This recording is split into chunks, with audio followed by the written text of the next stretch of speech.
bond buying that Japanese are doing and derail this weakening trend and actually get the yen to strengthen again?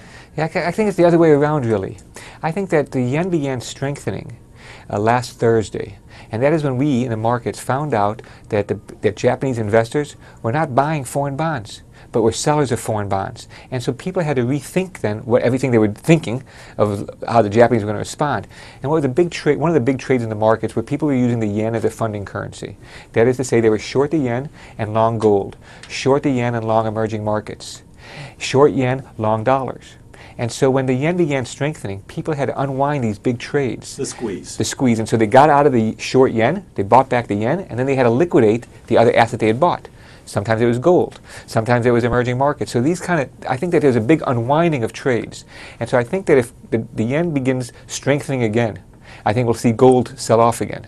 So for me, the causal relationship is weak yen led to the weaker gold, not the weaker gold led to the weaker yen. So the yen is a lead dancer in this one. What about the correlations? For most of the time, we've seen a positive correlation between gold and the yen as safe havens. Has this correlation broken down? Well, yeah, that's what it looks like to me. I mean, I'd say that the role of the safe haven, I think, I try to measure it a little bit differently. I look at the S&P 500 as a risk asset.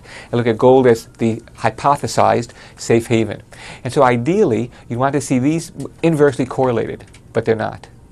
And so when it comes to the yen, I think that the yen, I'm not so sure how much people buy the yen as a safe haven as opposed to Mrs. Watanabe, the famous stereotypical Japanese housewife who manages the household finances. I think when the world looks messy, she keeps more of her money at home. Sort of like in a game of chess, people say, when in doubt, push a pawn. But I think in the markets, when in doubt, move to the sidelines. And move to the sidelines means getting out of current positions. And so that's why for me the positioning is very important. What was the market? The market had been building up a very large short yen position, a very large emerging market position, a very large long gold position.